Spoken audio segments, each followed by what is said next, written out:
Welcome to the Workology podcast, where we discuss the science and art of the workplace, gain powerful insights, resources, and perspectives on the industries of human resources and recruiting. Join your host, Jessica Miller-Merrill, chief blogger at bloggingforjobs.com, for an in-depth and no-holds-barred look into the future of our most powerful business asset, the employee. And now, welcome your host, Jessica, with this podcast episode of Workology. In Q1 of 2016, LinkedIn boasted 45 million profile views of its members. It is the #1 destination for recruiters to look for qualified candidates to fill their open positions. Most of us have a LinkedIn profile, but how do we make the most of this social network? I'm joined today by Sandra Long. She's the author of a new book that's out this week titled LinkedIn for Personal Branding, The Ultimate Guide. Welcome to the Workology podcast, Sandra. Thank you, Jessica. Great to be here. Tell us a little bit about yourself. How did you come to write this book? Well, my background is corporate sales, sort of in the B2B space, but I was also an early adopter of LinkedIn, started using it in this, for sales, for better sales results and prospecting back in 2005. So I've been using it, and then I started, going to, working with corporations and individuals in 2013 as part of my business, post-stroke consulting. And I realized that there's a huge demand, a level of interest, both on the corporate side and with individuals to really leverage their personal brand and use LinkedIn. So that's kind of what brought me here. So what makes your book different than maybe the other LinkedIn books that are out there? That's a great, thanks for asking that question. I really did want to make it unique. And I'd say that the #1 thing is that it is a combination of personal branding and LinkedIn. It's not just a LinkedIn book. So at the beginning, we focus in on how to think about your brand, how to think about how you're unique and different from, other people that on LinkedIn. It's not just, LinkedIn shouldn't just be the resume where you're focused on experience only and your academic background. There's so much more opportunity. So I really wanted to blend personal branding and the profile. And what also makes it unique is I have a companion website. So that means that the book, I can focus on more of the strategy, showing examples, actually I have personas built in so that we can give real concrete advice on all the different pieces that are hard, like the summary for a lot of people. And then they can go to the website to see some of the more detailed how-to. And it's also, the book is in full color. So I think there's a lot of things that make it unique in terms, and I hope are very appealing to both users and even on the corporate side. Well, let's kind of talk about personal branding. Why should people care about their personal brand on LinkedIn? So, I think to me, it's not even just job seekers or, recruiters. It's really come across all the folks that are on LinkedIn. It's become the first impression. LinkedIn has become the first impression and the last impression. So before the interview, before the sales call, people are being looked up on LinkedIn. As you just mentioned, 45 million views. That's incredible. So, and I find when I first started teaching LinkedIn, people used to call me 3 or 4 years ago and say, I need a LinkedIn profile. And now, Jessica, it's really interesting. They call and they say they're working on their personal brand or they need help with their personal brand on LinkedIn. So it's starting to become part of the language and what people are expecting. What are some biggest mistakes or opportunities that you see individuals making on LinkedIn? I'd say the biggest mistake is that they're not taking the time to really think about who they are and what they want to portray on LinkedIn. So, again, it should be really genuine. It should be matching up to who they are in the real life. It shouldn't be anything that's false or, totally foreign to who they really are. But taking the time to think about who you are and what's important to you and what you really want to express, what is unique about you. And often, I did a survey on my website about LinkedIn and personal branding. And I asked people, what are their obstacles to doing this? And, people had all kinds of, the #1 obstacle, of course, was time, but there were other obstacles that people had. And so, when you think about it, people spend more time planning their vacation than they do building their network or building their brand. And that's so important to their career. I love that. So People spend more time planning their vacation than building their personal brand. Oh, for sure. Think about it. It's what I see. And so, like, the specifics, are things you can read anywhere. Like, you need to have a good headshot, a headline, and summary. You need to have a complete profile. All of those things are really important. But it really comes down to making the decision to invest in yourself as being important, as being that's time in your year, in your week, in your month that you need to schedule to put that as a priority. So let's talk a little bit about the organization, because there are some features and benefits for companies to be on LinkedIn, and also encourage their employees to be active on, the number one social network for professional use. Can you walk us through some of those? Sure. So companies have so many opportunities. Obviously, there's features on LinkedIn that they can take advantage of, like a company page. They can buy premium services, everything from Recruiter, but there's other services they can buy for their sales team. They can buy Sales Navigator that give them more visibility, more search ability, more ability to reach out to people, one-on-one. But I think there's also some missed opportunities in that when you think about it, most of the connections, even though the company page is so critical for all the companies, many of the connections that are actually made are made one-to-one. So those employees and how their profiles look are really critical on the talent side and the sales side. So because there's many studies that have shown, new talent today, they want to work where their friends work. They want to work where their network is. So they see their friends' profiles, and there's something appealing about that company that's on display on the profile. It makes a huge difference. So being sort of a brand ambassador is kind of what people are calling it now. And there's a lot of ways that companies are doing that. They're either training employees to have that image that's really personal but also incorporates sort of the company messaging, and as well as being able to share content. So the companies are producing content and then sharing that with their employees in various ways, and encouraging them and training them. And some of them are certifying the employees to be, ambassadors for, and advocates. And then they're sharing content. So it's again, for the sales and talent perspective. Well, let's talk a little bit about brand ambassador, or maybe more of a personal brand. How can someone leverage LinkedIn to demonstrate their expertise or become a thought leader? Great. Well, there's so many ways to do that. And so people can do that as individuals. They can take advantage of their own creativity, or they can also take advantage of what their companies are doing if they're an employee. So if you're creative yourself or you're a writer, you can, create your own content. You can publish, blog articles using the LinkedIn platform, or you can produce really, slides on SlideShare, because SlideShare is part of LinkedIn, and that's now pretty integrated into your profile. So being able to do the slides or the writing is great if you want to do your own. Obviously, you can also,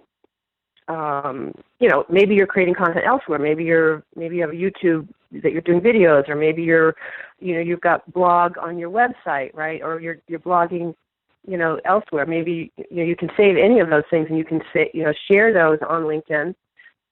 Or if you've got content from your favorite site. Maybe you found content that someone else wrote. That's fine to share too, and you can share that and show your expertise by adding an insightful comment. So maybe you found a great article on Forbes, or you found a blog post that was, amazing, and it was on Blogging for Jobs, and so you share that. You can share that on LinkedIn.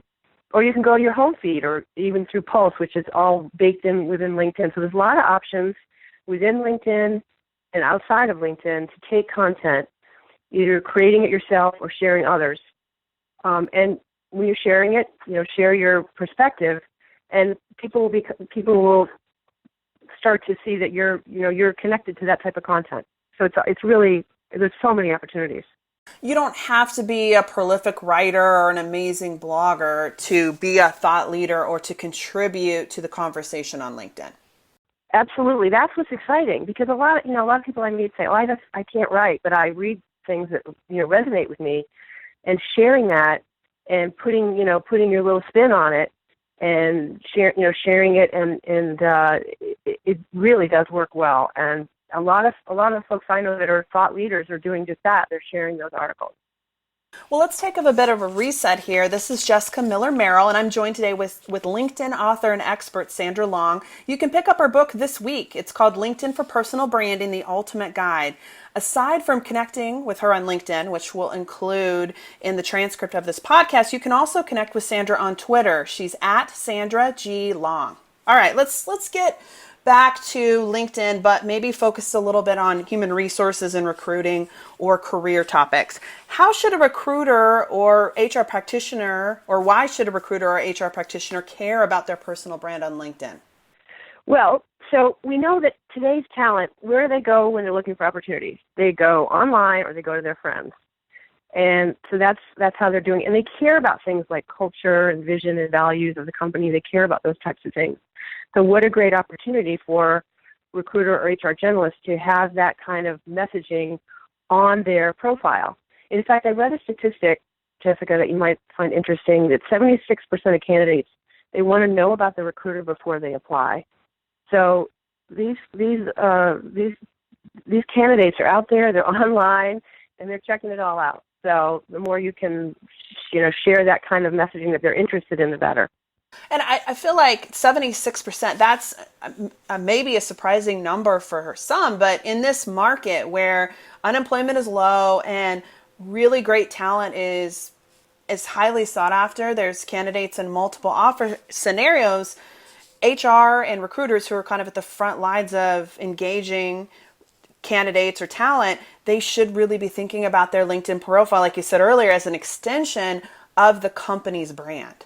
Absolutely, and I'm surprised how many times that hasn't been the case, and that now that this is a new thinking for a lot of people in the HR recruiting space, and it's exciting. People are getting really motivated to do this.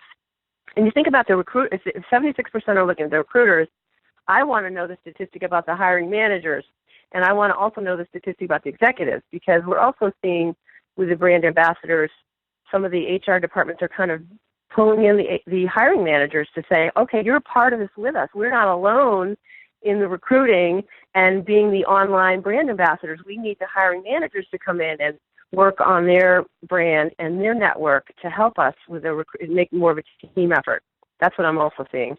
Well, there's an interesting statistic that I referenced last week during a workshop, and it was 51% of hiring managers and recruiters are Googling candidates as part of the hiring process. So I got to think, since LinkedIn has such amazing SEO juice, that they are going to LinkedIn first, maybe more than other sites. Yes, I think so. Well, let's talk about appropriate content or eye-catching content for recruiters or HR people to share on their profile, because I think sometimes we forget, at least in my experience, that we're trying to engage job seekers. Like, that's our target prospect, not necessarily peer-to-peer content. So what kinds of things do you think would be appropriate or great for HR recruiters to be sharing? So I would say if you're a recruiter and HR generalist and you're working for a company or an organization, then I think sharing things about your culture, maybe why employees love working there. I love when people put in projects, special projects that especially when there's a lot of employees involved in a project. And these can be, very business-focused projects or community volunteering projects. Having those on your profile really get candidates excited. I also think it's very important to always put in how you want to be connected, how you want to connect with people, or how you want to be contacted. It's shocking, but it's usually a missing piece. And then, so on the other side of it, if you're an independent recruiter and you're not associated with one company, then I think you want to be able to, share the types of companies or the type of industries that you specialize in, the types of candidates that you usually are seeking, and how you want to be contacted and communicated with, kind of like your process. So they get you. Many of the job seekers, they don't really understand recruiters. They don't understand the process. They don't understand, can I call this person? Can I message them? Can I connect with them? Who are they interested in? They don't know any of that. So being genuine and sharing, the positive, especially from a company, you can share the culture, but you can do that very effectively whether you're inside a company or external. Well, let's talk a little bit going beyond maybe the traditional sort of toolkit when it comes to LinkedIn for recruiters. It's a very popular service within LinkedIn, or a piece of technology called LinkedIn Recruiter. But let's say that maybe it's expensive. So maybe we only have 5 seats and I'm recruiter number 6. Or maybe I'm just not getting the results that I want when I send in-mails. How else can recruiters find candidates on LinkedIn, and then how can they reach them best? Great. So there's a lot of ways to do that, and oftentimes with companies I'll see that not everyone has a recruiter license, and so people have to be able to creatively use LinkedIn to find these candidates. So I think there's several ways to do it. Most of it, I think probably the most popular one is to use the advanced search feature. That's certainly one way that you can find candidates, but you can also use LinkedIn groups and the alumni tool. Those are some other ways you can do that. So with LinkedIn groups, you can make sure you're joining the right group, that it's strategic for where it's the kind of group that's attracting the candidates that you are interested in. But within groups, I always say you want to look at who owns the group, because a LinkedIn user is owning that group and managing that group. So I'd want to know who that is and what's the purpose of the group, who are the members, how big is it, and you can find all that, and then just really spend the time to prioritize, because this is also a place where you can waste a lot of time. So when they changed the groups last October, it used to be that you could join 50 groups. You can now join 100 groups. And but I'd say as far as the time that you spend, be careful about prioritizing where the best locations are for the folks that you're looking for. And you also want to know, there's rules about groups, so you have to be conscious of that. But you can post for a job in a group, and I don't know that a lot of people don't realize that there's a job tab in each group. And the thing to be aware of is you post a job in there, it only stays up there for 2 weeks, so you need to come back and refresh that. So that's something to be aware of. But I would say, even aside from that, because not necessarily, job seekers don't necessarily always know about that, but you can just, network within the group. You can also send messaging you can send 15 messages free email within a group per month, which is a great thing. So if you don't have a recruiter and you see people in the group that really are attractive, then you can send them an email. But I want to say this, that you really want to be careful, make sure it's personalized and it's effective. So the groups can be very effective. The other thing I love is the alumni tool, and being able to sort out, especially if you're in a certain location and you know that a certain school is, or university or college is a great source for you. Being able to do the sort, it doesn't have to be your own college. You can go in and change the school from your college to the college that you're sourcing from, and then you can use the filters to see either by what they're studying, where they work, all those kind of things, and pull out candidates that way. And I love to do that, when I work with recruiter teams and show them how to do that, and then say, how do we match up these candidates that are at this university or that are grads of that university, and then who do we have in our employee population that are connected to them. So there's a lot of things you can do. Is that what you were thinking of, Jessica? Yeah, absolutely. Because you think about it, I mean, you are messaging a candidate, right? And maybe they graduated or they didn't graduate from the college. You want to have them engaged by somebody who's like them. Like, I would be more likely to respond if somebody was an alumni like me of my university versus maybe some random recruiter who sent me a note, which I like how you're saying bring in those alumni into the fold to maybe engage or start to build relationships with your prospective candidates. Right, and especially, leveraging the alumni that are hiring managers, that's really powerful. So, and finding those connections, figuring out those connections ahead of time, and then going and using these tools really makes it powerful. What is one tip that you can leave us with, and then we'll hear about where they can go to get your book? Like, what's one juicy LinkedIn tip? Juicy LinkedIn tip. There's so many juicy LinkedIn tips. I would say that first we'll focus on your profile. Some people are overwhelmed by all the ways that you can use LinkedIn. So I'd say make sure your profile is really where you want it, and both not just the wording but also the images, and using video, using all the things that you can use, and that's the first real place where you want to start. And then once you feel really good about that, then move into the thought leadership. So that way it's not an overwhelming mountain that you have to climb. So that's what I would say. I love that, because you kind of feel like you should just sprint immediately, right? And like anything on social media or in business, it's a marathon. And so you can't just expect that you're going to optimize your LinkedIn profile and become a thought leader in, 3 days. Yeah, absolutely. Let's talk about where they can go to learn more about you and also snag a copy of your book. Oh, well, thank you. Obviously, I'm on LinkedIn. I have a website, which is Post Road Consult. My business is Post Road Consulting. And then the book website is linkedinforpersonalbranding.com. And they can the best place to buy the book is either Amazon or Barnes & Noble.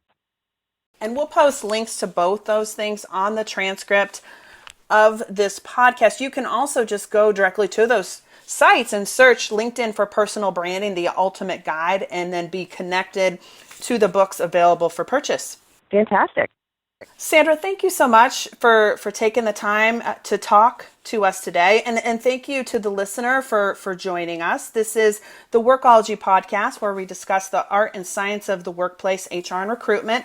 Until next time, you can visit Blogging for Jobs to listen to all our previous Workology podcast episodes. Production services for the Workology podcast with Jessica Miller Merrill, provided by TotalPicture.com.